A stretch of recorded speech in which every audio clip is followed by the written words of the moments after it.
All right, round two. I just yammered on for about 10 minutes and didn't even realise I hadn't pressed record. Hello, everyone. This is me. I'm 200 kilometres deep into the Simpson Desert.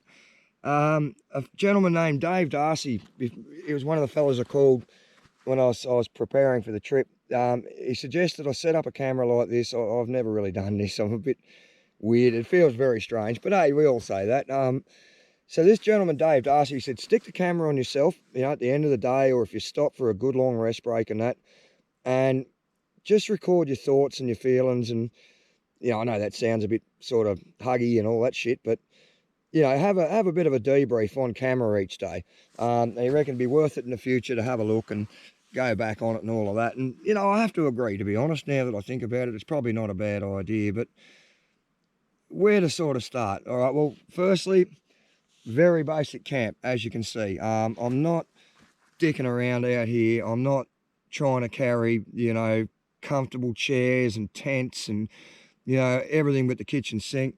I've got tools, I've got water, I've got first aid gear, I've got kit to look after the bike, so tubes, stuff like that, a little bit of spare wire, a little bit of tape, some cable ties, just basic stuff that can get you through and out of trouble for basic repairs, because the reality is you're not going to fix a major problem by yourself on the side of the track in the middle of the desert. You just can't carry enough stuff, so don't bother trying. Anyway, now that little rant's out the way, how's the day been going? So I started in Mount Dare this morning. I got to Mount Dare, it would have been about 7:30 last night. Had a great ride yesterday. I mean, 650 something kilometres, or 670 kilometres total. A lot of it, very open dirt road up on the Unadilla track. So you're hunting along at 120, 130 pretty safely, that sort of thing. And then I got into Hamilton Station and it was just, wow. A beautiful track, twin track all the way, but, semi well graded. A lot of sand, a lot of ruts, a lot of ups and downs and corners, and made it really interesting. But I got to a point, I was about 60 kilometres from Mount Dare, and the track I was following, and because of, time of night and the fact that I am following a GPS track to a certain extent, good friend of mine helped me out with that. Thank you very much. Shout out to you. We won't, anyway, but really appreciate that. Couldn't be here without that track. It's one of the most important parts of the kit. So anyway, I get to this point in the track and there's a water hole, and it's big and it's dark and it's deep and it's nasty and it's after dark at night. There's a little bit of GoPro footage of me coming up to it and then walking into it. And I forgot to put the GoPro on as I got the bike across it. So sorry I missed out on that, but it wasn't very exciting. It was walk this bike across it. But the water was right up to the base of the snorkel on the T7, which even when you've got a crew around you, that's really pushing the friendship when it comes to water crossings. So that sketched me out pretty badly. Like, I spent a good probably 40 minutes walking up and down in this water hole in waist deep bloody water. It's 7 at night, all my riding gear's soggy because, I've gone dry all day, and all of a sudden the first day I'm heading for the Simo, I know I'm going to be soaking wet in the morning. But anyway, I finally thought, well, Mount Dare was expecting me in, so I've got to try and get there and take the risk. And I ended up being able to bulldog the bike across, all the way. But it was very much touch and go. There were times there where I thought it was going to go under, and, a big push and a bit of throttle and just really, really easy on the traction and that to try and sort of make it not dig in. And we got out of it in the end.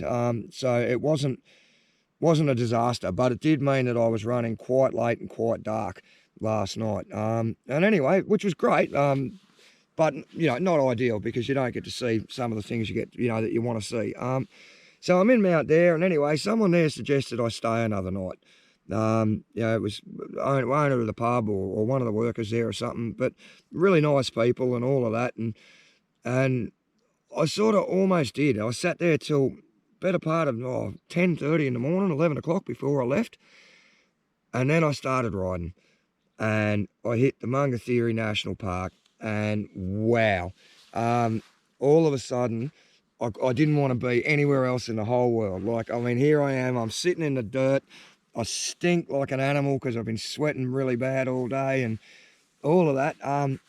But I got into the desert proper, and I wanted to be here, you know, as long as I've had bikes, if I'm being really honest. I've just never really owned a bike that would facilitate this. Or, to be honest, I think had the mental strength to even attempt it. You know, I've had a lot of difficult years, as some people watching this will know, and all of that. But anyway, get into the desert, and the first 147 kilometres went like that.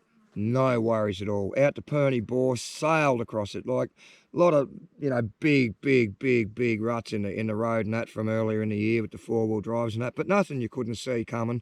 And, you know, moving along, pretty good clip, getting good fuel economy, all that sort of thing. Pretty happy with that. Stopped at Perny Bore, you know, had a Barocca, had a big drink of water, had one of these filthy cigarettes, which is, you know, really good for your bike fitness, as I keep saying. But hey, every little bit helps. That's my story, and I'm sticking to it. So I started riding down from Perny Bore, and the dunes were pretty good there. Pretty easy, like, you know, nothing too serious or anything. Just the thing you had to be really careful of is there's a lot of what they call in motocross whoops, or, you know, in Australia we tend to call them braking bumps or acceleration bumps. But these are great big deep undulations from four-wheel drives trying to fight for traction and bouncing slightly, and then they all hit the same spot, and it slowly scallops out, and there's braking bumps out here that could swallow the Tenere whole. So I've already, you know, come to the conclusion that a lower pace out here is definitely the way to go. You know, like, I didn't have any close calls or anything, but if you're using your brains when you're riding your bike, you shouldn't have any close calls really anyway. So you just make the judgment calls before it becomes dangerous, and that's what I decided to do. So we backed it down. I got to the turn off towards the French line. I'm not sure if I'm on the K1 line still or I'm on the French line yet, but I'm on one of them. And the dunes started getting a bit more serious. And mainly on the eastern sides, on the way down them, is the real sort of, and it's not a problem, but we'll get into when it becomes a problem in a minute. But yeah, you come over the top of these things, and, you know, they're not, hasn't so far, nothing's been real hard to climb or anything like that. But then you come down the other side, and you've got 15 or 20 of these huge braking bumps or big undulations on the way down a steep sandy face that's got one sort of firm line in each wheel rut, but that goes right through the center of every braking bump, or super powdery deep fluff on either side of it that grabs your front wheel and carries on, and you've got to sort of balance, like, the big bike going through them, because it's far too big to try and skip it across the top of them. So you've got to roll them. But the one thing you don't want to be doing coming down a big soft sand dune is just free rolling or braking. You want to be under acceleration.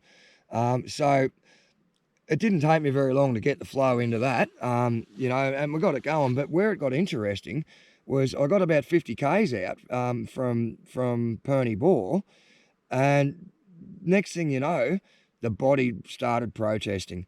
And very quickly, in the space of about 15 kilometres, I went from, you know, cruising along very nicely and all of that, to starting to make the odd mistake, to get off the bike and your hands are shaking. So I decided, righto, we'll just back it down another notch and try to punch out as many Ks as I could today, and then pull it up well before I got to that point of exhaustion where it gets dangerous. And, you know, so I stopped at 4:30 and set up my little camp, and, you know, I had a cup of coffee and a cigarette and sort of tended to the motorbike, and, you know, I'm cruising around now, having a bit of a look around, and it's almost sunset. And I think what we ought to do is probably pick this camera up and just give you a bit of a pan around and show you what it's like out here at the moment, because it's probably not everyone's cup of tea, but for someone like me, this is something special.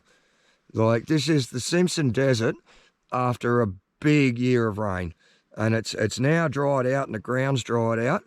But, you know, look at this, the height of this spinifex grass, and you know, you don't always see places like this in this sort of condition. It's honestly quite rare that you get a year where there's this much growth. You know, every YouTube video I've watched, everything like that, you know, it's always just barren and red.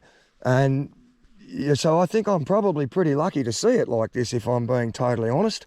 I mean, even all these, I don't even know what they're called, but you know, all of these sort of desert flowers are all coming out, and there's purple ones and yellow ones and red ones, and you know, it's absolutely amazing. You know, we'll go for a quick walk up this sand dune here, and hopefully we can see a good sunset over the other side. This was one of the good ones where you can sort of come over the top and really get into it on the way down, because there's none of these big braking bumps. But here we go, we'll start heading up. This is this powder I'm talking about, and if you put a front wheel in that, and considering the height difference, all right, you get a front wheel in that and you're not prepared to give it a big handful of throttle and get it, you know, get her over, you're going to dig in, and then the bike will spit you into these banks. And when you hit one of them, you're coming off the bike. The other danger is when you come down these things, you get a lot of these huge scallops, like I was saying, and they literally, at times, the bike's almost vertically pointing down for 2 or 3 feet at a time. So you've got to be very, very wary. But here you go, guys. Simpson Desert, sunset in all its glory. This quite literally is as good as this place gets. Like, look at all these flowers and everything. Like, there's just life everywhere. All you got to do is have a look around and go a bit deeper than just roaring across. And this is a really, really, really special place. You know, I don't know a lot about the Aboriginal history of it or anything. I know they call it Mungathiri for a reason, and that's because they call it the Big Dry. And the Big Dry, if you're an Aboriginal, especially a Northern Territory / Northern South Australian Aboriginal, and your tribe for 40,000 years has called this place the Big Dry, not the rest of Australia, then you know it's not a place to be taken lightly. And to see it like this is, you know, this is a once in a lifetime event. So yeah, I've been really, really spoiled. But look, I'm going to leave it there. There's my bike hidden down in the scrub. And I'm going to call it a night, guys. I'm going to make myself some tucker. And, you know, do a thing. So thanks for hanging out. And we'll go riding again tomorrow when we've got a bit more energy.